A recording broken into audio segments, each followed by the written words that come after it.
ரீ R ரூ. So இது வந்து எப்படி எழுதணும்னா ஃபர்ஸ்ட் ஒரு ஸ்டாண்டிங் லைன் போட்டுக்கிறோம். ஃபர்ஸ்ட் ஒரு ஸ்டாண்டிங் லைன். ஓகேவா? ஸோ ஸ்டாண்டிங் லைன் போட்டுட்டு ஸோ இதுக்கு மிடில் இருந்து ஒரு லைன் இப்படி கீழே ஸ்லாண்டிங்கா போடும். ஸ்லாண்டிங்கா போட்டிங்களா? அதே மாதிரி போட்டுட்டு அடுத்து இப்படி ஒரு கர்வ்டா ஒரு லைன் போடும். போட்டிங்களா? சரி. அடுத்து வந்து இந்த சைடு இப்படி வந்து இப்படி அதுக்கு அடுத்து இப்படி ஒரு சி மாதிரி நம்ம இங்கிலீஷ் லெட்டர் சி போடுவோம்ல. சோ இதான் ரீ ஆர் ரூ. ஓகேவா? சோ ரீன்னு சொல்லலாம், சம்டைம்ஸ் ரூன்னு சொல்லலாம். ஓகேவா? சோ ரீ சே ரிஷி. சோ அப்போ ரீ சே ரிஷி நம்ம பார்த்தோம்ல ஆல்ரெடி. ரிஷி. ஓகேவா? ரிஷினா இந்த மாதிரி தவம் பண்ணிட்டு செயின்ட் நம்ம இங்கிலீஷ்ல சொல்லுவோம்ல. ஸோ அவங்க ஒன்லி மெடிடேஷன்லயே இருப்பாங்க. ஓகேவா? ஸோ நம்மள மாதிரி காமன் லைஃப் வந்து அவங்க லீட் பண்ண மாட்டாங்க. அவங்க ஒன்லி மெடிடேஷன், ஸோ தவம் அந்த மாதிரி வாழ்க்கை இருப்பாங்க. ஸோ அவங்க தான் ரிஷி. ஓகேவா? ஸோ அடுத்து இன்னொன்னு ரிஷப். ரிஷப் ரிஷப்னா புல்லுன்னு அர்த்தமா? ஸோ நம்ம ராசிலாம் தெரியுமா உங்களுக்கு? மேஷம், ரிஷபம் வந்து ரிஷப்னு சொல்லுவாங்க தெரியுமா? ஸோ அது வந்து ஒரு ராசி, ஒரு ஸ்டார். கேள்விப்பட்டிருக்கீங்களா? அம்மா கிட்ட அப்புறமா கேளுங்க. ஓகேவா? ஸோ ரிஷப்னா புல்லுன்னு அர்த்தமா? இந்த மாதிரி காலமான். ஓகேவா? ஓகேவா? ஞாபகம் வச்சுப்பீங்களா? ரீசே ரிஷி அண்ட் ரிஷப். ஓகே. ஸோ அதுக்கு வர்ற அந்த ரீங்கிற லெட்டர். ஸோ அந்த லெட்டர் தான் நம்மளோட 7th லெட்டர் ஆஃப் ஸ்வர். ஓகேவா? ஸ்வர்ல 7th லெட்டர். ஓகே.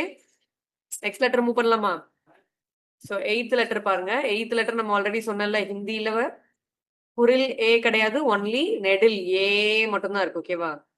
ஸோ ஏ எப்படி எழுதணும்னு பார்க்கலாமா? ஏ வந்து ஃபர்ஸ்ட் ஒரு ஸ்டாண்டிங் லைன் போட்டுக்கோங்க. ஸோ அது கீழே இருந்து இன்னொரு ஸ்லீப்பிங் லைன் போட்டுக்கோங்க. ஸோ இது ஈஸி தான். இன்னொரு ஸ்டாண்டிங் லைன் போட்டுங்க, அவ்வளவுதான். ஸோ இது ரெண்டையும் ஜாயின் பண்ணிருங்க. இதுதான் ஏ. ஓகேவா? இது வந்து லாங் வர்பல். ஸோ நல்லா இழுத்து சொல்லணும். எழுதிட்டீங்களா? ஏ எழுதிட்டீங்களா? எஸ். சோ ஏசே ஏடி பார்த்தோம்ல, ஹீல்ஸ் நம்ம காட்டினால அப்பவே ஏடி ஏடி. ஓகேவா? சோ ஏவி இழுக்கணும், டியும் இழுக்கணும். ஏடி ரெண்டுமே லாங் சவுண்ட்ஸ். ஓகேவா? நம்பர்ஸ்ல ஃபர்ஸ்ட் நம்பர் தெரியுமா? ஏக். ஓகேவா? சோ ஏக் ஏக். சோ ஏக்னா ஒன்னு அர்த்தம். ஒன். ஓகேவா? ஏசே ஏடி ஏக். Coming to the 9th letter of swar. 9th letter என்னது? இது என்ன லெட்டர் ஞாபகம் இருக்கா? சொல்லுங்க பார்க்கலாம். நம்ம தமிழ் மாதிரி ஏ ஏ கிடையாது, ஒன்லி ஏ மட்டும்தான் இருக்கும். ஸோ இப்ப பார்த்தோம்ல ஏடி பார்த்தோம்ல, அதனால ஏ மட்டும்தான் இருக்கும். ஸோ ஏக்கு அடுத்து என்ன லெட்டர் வரும்? ஐ வரும். ஓகேவா? சேம் அதே மாதிரிதான் நீங்க ஏ எழுதுன மாதிரியே எழுதிக்கோங்க.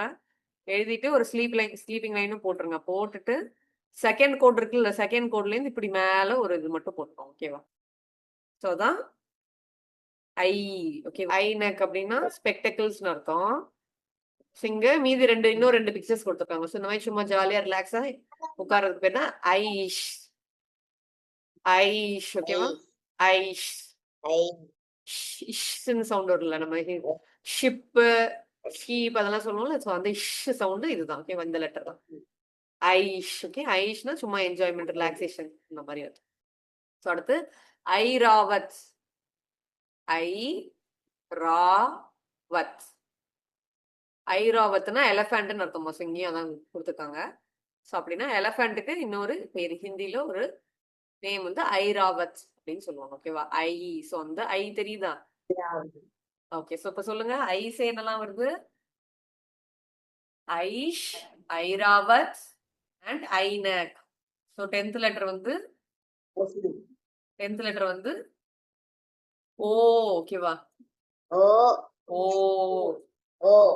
தமிழ்ல ஓ இப்படி எழுதுவோம்ல, ப்ளூரல் ஓ, லாங் வவல். ஓகேவா? ஸோ அதை எப்படி எழுதலாம்னு பாருங்க. இதுவும் ஈஸி தான் எழுதுறது. ஸோ எப்படி எழுதலாம்னா, ஃபர்ஸ்ட் நம்ம ஆ எழுதுறதுக்கு போட்டோம்ல, ஒரு 3 போட்டு ஸ்லீப்பிங் லைன் போட்டு ஒரு ஸ்டாண்டிங் லைன் போட்டோமா? இப்படி போட்டு ஆ எழுதணுமா? ஆ எழுதணும்ல ஃபர்ஸ்ட் லெட்டர். நெக்ஸ்ட் இன்னும் ஒரு கோடு மட்டும் போட்டு ஆன்னு எழுதணுமா?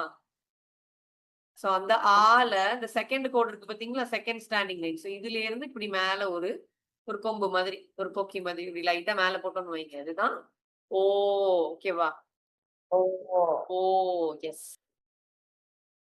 ஹிந்தில நமக்கு ஏவும் கிடையாது, ஓவும் கிடையாது. ஸோ இந்த 2 ஷார்ட் வவல் சவுண்ட்ஸ் கிடையாது. ஓகேவா? ஸோ அதுக்கு பதிலா நமக்கு ஏ இருக்கு, ஓ இருக்கு. ஓகேவா?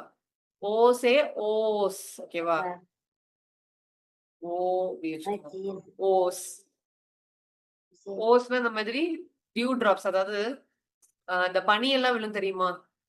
பனித்துளி அந்த மாதிரி சம்டைம்ஸ் வின்டர் சீசன்ல எல்லாம் பாத்தீங்கன்னா இந்த லீஃப்ல எல்லாம் இந்த இலைகள்ல எல்லாம் இந்த மாதிரி பனியா விழுந்து இந்த வாட்டர் டிராப்ஸ் மாதிரி இருக்கும் தெரியுமா? ஓஸ். அதே மாதிரி ஓட். ஓட்டுனா லிப்ஸ்ன்னு அர்த்தம். ஓ ஓட். இந்த ட்டு வந்து கொஞ்சம் அழுத்தி சொல்லணும். ஓட். ஓட்டுனா லிப்ஸ்ன்னு அர்த்தம்.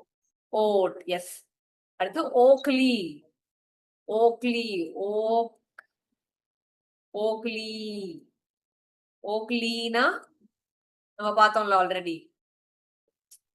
நம்ம இந்த உரல் உலக்கை நம்ம ஏதாவது நம்ம பெப்பர் அது மாதிரிலாம் ஃப்ரெஷ் பண்ணிக்கலாம்னு பார்த்தோம்ல. 7th ஒன் அவு. ஓகேவா? ஸோ நம்ம தமிழ்ல அவு எழுதுவோம்ல. அவு. ஓகேவா? ஸோ இந்த அவு எப்படி எழுதணும்னா நம்ம ஓ எழுதணும்ல அதே மாதிரி தான். ஃபர்ஸ்ட் ஆ எழுதுற மாதிரி எழுதிக்கணும். அடுத்து ஆ எழுதிக்கணும். அடுத்து ஒரே ஒரு கொம்பு மட்டும் போட்டா ஓன்னு வரும். பட் நம்ம என்ன பண்ண போறோம்? 2 கொம்பு போட போறோம். சரியா? ஸோ 2 கொம்பு போட்டோம்னா அவுன்னு அர்த்தம். ஓகேவா?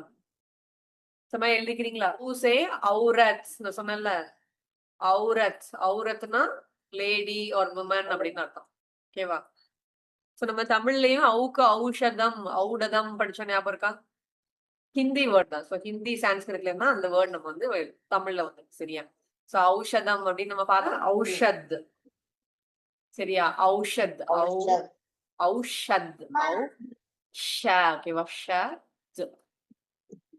ஔஷத். ஓகே, ஔஷத்னா மெடிசன் அர்த்தம். மருந்து. சரியா? 12 and 13. சரியா? So 12th one or அண்ணன்னு சொல்லலாம், அம்முன்னு சொல்லலாம். ஓகேவா? சோ இது வந்து ரொம்ப ஈஸி தான். நம்ம ஃபர்ஸ்ட் ஆ எழுதணும்ல. சோ ஆ எழுதுற மாதிரி எழுதிட்டு மேல ஒரு புள்ளி வைக்கணும். அவ்வளவுதான். சோ வச்சோம்னா அன் ஆர் அம் வந்துடும். ஓகேவா? சோ இங்க என்ன கொடுத்துருக்காங்க? அம்சே, அன்சே, அங். ஓகேவா? அங். அங்குனா பாடி பார்ட்ஸ்னு அர்த்தம். அங். ஓகே. சோ நிறைய வேர்ட்ஸ் வந்து நம்ம ஹிந்தி சான்ஸ்கிரிட்ல இருந்து தமிழ்னு நினைச்சு சொல்லிட்டு இருக்கோம். அங்கம் அப்படின்னு சொல்லுவாங்கல்ல. சோ அங்கம்னாலும் ஒரு பார்ட், பாடி பார்ட் அப்படின்னு அர்த்தம். பட் ஆக்சுவலா அது வந்து ஹிந்தி சான்ஸ்கிரிட் வேர்ட். ஓகே. அங். சோ இது வரைக்கும் தான் நமக்கு நம்ம எப்பவுமே தமிழ்ல எழுதும்போது எப்படி எழுதுவோம்? ஆல இருந்து அவங்க வரைக்கும் தானே எழுதுவோம். சோ அதானே உயிர் எழுத்துக்கள் சொல்லுவோம். சோ அதே மாதிரி தான் ஹிந்திலயும். ஹிந்தில எப்படி சொல்லுவோம்? ஆசே அன்தக். அன்தக். சோ அதான் ஆ டு அவு மாதிரி. ஓகேவா? சோ அப்படின்னா ஆல இருந்து அவு வரைக்கும் அந்த மாதிரி மீனிங். ஓகேவா? சோ இது வந்து நம்ம ஆயுத எழுத்து மாதிரி ஒரு எக்ஸ்ட்ரா வேர்டு. சோ இதே சும்மா 13 போட்டு நோட் பண்ணிக்கோங்க. ஆஹ.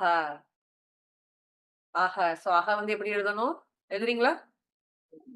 சோ நம்ம ஆ போட்டோம்ல. ஆ போட்டுட்டு ஜஸ்ட் இங்க கீழ சைடுல 2 புள்ளி வைக்கணும். ஓகேவா? அந்த மாதிரி.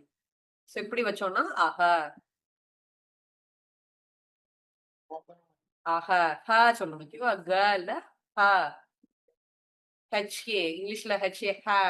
ஹேட் அந்த மாதிரி சொல்லுவீங்கல்ல. ஹ. அந்த ஹ சவுண்ட். ஓகேவா? ஆஹ. சோ இந்த ஹ வந்து இது டைரக்டா இதுல ரொம்ப வராது. நமஹ, நம அந்த மாதிரி சொல்லுவோம்ல நம்ம. சோ நமஹ. நம அப்படின்னா சும்மா நம்ம செலிப்ரேஷன் ஒரு வணக்கம் சொல்றது அந்த மாதிரி அர்த்தம். ஓகேவா? சோ இன்னொன்னு சொல்ல மறந்துட்டேன். அங்கூர் நம்ம ஆல்ரெடி பார்த்தோம்ல. அங்கூரும் அங்கு தான் வரும். சரியா? சோ அன்சே, அங், அங்கூர் இதெல்லாமே அன்னுக்கு வரும். சோ அது இல்லாம நமக்கு லாஸ்ட் லெட்டர் ஒண்ணு வந்து ஒரு அடிஷனல் லெட்டர் மாதிரி ஆஹா. சோ இது வந்து நமக்கு நமஹ இல்ல நம்ம பார்த்தோம்ல ஆஹா ஹா ஹா அப்படின்னு சும்மா சிரிக்கிறதுக்கு லாஃப் பண்றதுக்கு. ஓகே. ஆஹா ஹா ஹா அந்த மாதிரி லாஃபிங்.